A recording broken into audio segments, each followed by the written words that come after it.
इस वीडियो में हम लोग एक बड़े ही महत्वपूर्ण टॉपिक के बारे में चर्चा करेंगे जिसका नाम है ऑक्सीकारक, अंग्रेजी में बोलते हैं ऑक्सीडाइजिंग एजेंट। तो सबसे पहले हम लोग ये समझ लेते हैं कि ऑक्सीकारक क्या होते हैं, ऑक्सीकारक पदार्थ किसको कहते हैं, ऑक्सीडाइजिंग एजेंट क्या होता है। तो परिभाषा इसका कैसे देंगे।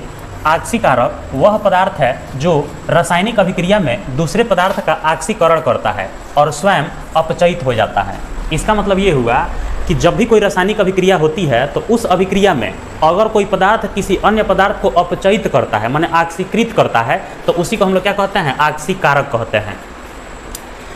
ऑक्सीकारक दूसरे पदार्थ से इलेक्ट्रॉन या हाइड्रोजन को छीन लेता है या उसे ऑक्सीजन प्रदान करता है। ये बात हम लोग पिछले वीडियो में भी समझ चुके हैं कि ऑक्सीकरण क्या होता है। जब भी किसी यौगिक से या किसी तत्व से ऑक्सीजन जुड़े और हाइड्रोजन निकले तो उसको ऑक्सीकरण कहते हैं। तो ऑक्सीकरण की प्रक्रिया में जो जो पदार्थ भाग लेते हैं उन्हीं पदार्थों को हम लोग ऑक्सीकारक कहते हैं और अंग्रेजी में ऑक्सीडाइजिंग एजेंट कहते हैं। अब इसका एग्जाम्पल क्या हो सकता है, जैसे ऑक्सीजन हो सकता है, ओजोन हो सकता है। ऑक्सीजन को हम लोग O2 कह सकते हैं, ओजोन को O3 कह सकते हैं। हैलोजन तत्व जैसे फ्लोरीन, क्लोरीन, आयोडीन, ब्रोमीन, ये सब हो सकते हैं।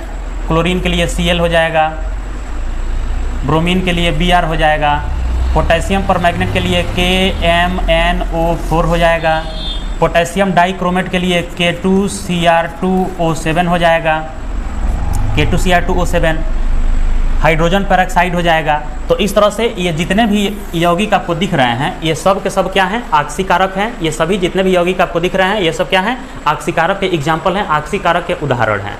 अब एग्जाम्पल में क्वेश्चन कैसे पूछा जाता, अब एग्जाम में क्वेश्चन ऑब्जेक्टिव के रूप में कैसे पूछा जाएगा, निम्नलिखित में से कौन ऑक्सीकारक हैं, और इसमें से 4 ऑप्शन दे दिए जाएंगे। तो उसमें से आपको चुन के टिक लगाना है कि निम्नलिखित में से कौन से ऑक्सीकारक के उदाहरण होंगे। तो ये था ऑक्सीकरण।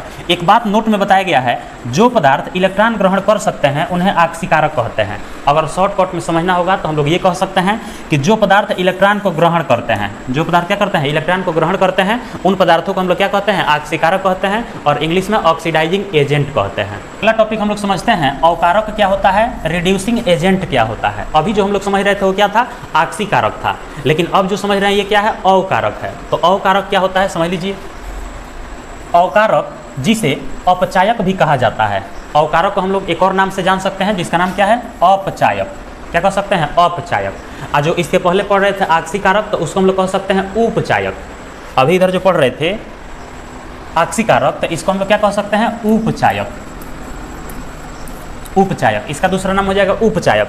लेकिन जो अवकारक है इसका दूसरा नाम क्या हो जाएगा, अपचायक। तो इसको अपचायक कहिए और चाहे अवकारक कहिए, दोनों एक ही बात है। वह रासायनिक पदार्थ होता है जो किसी अन्य पदार्थ को इलेक्ट्रॉन देकर उसका अपचयन करता है। ये क्या करता है कि किसी अन्य पदार्थ को इलेक्ट्रॉन देता है। ऑक्सीकारक क्या करता है, इलेक्ट्रॉन लेता है। ऑक्सीकारक इलेक्ट्रॉन लेगा, लेकिन अवकारक क्या होगा, इलेक्ट्रॉन देगा। किसी अन्य तत्व को, किसी अन्य यौगिक को क्या करेगा, इलेक्ट्रॉन देगा।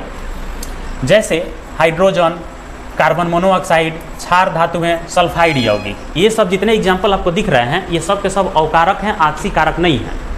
तो इसमें भी ऑब्जेक्टिव में एग्जाम्पल में क्वेश्चन पूछा जा सकता है कि निम्नलिखित में से कौन अवकारक के उदाहरण हैं। और नीचे 4 गो ऑप्शन दिया रहेगा, आपको चुन के बताना पड़ेगा कि इनमें से कौन से अवकारक हैं और कौन से ऑक्सीकारक हैं। यहाँ नोट में एक बात बताया गया है, जो पदार्थ इलेक्ट्रॉन त्याग करते हैं उन्हें अवकरण कहते हैं। क्या कहते हैं, अवकारक कहते हैं, अवकरण नहीं, अवकारक।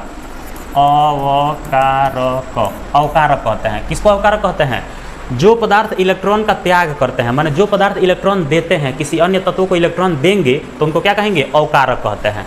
और इंग्लिश में क्या कहेंगे, रिड्यूसिंग एजेंट कहेंगे। तो ये था ऑक्सीकारक और अवकारक।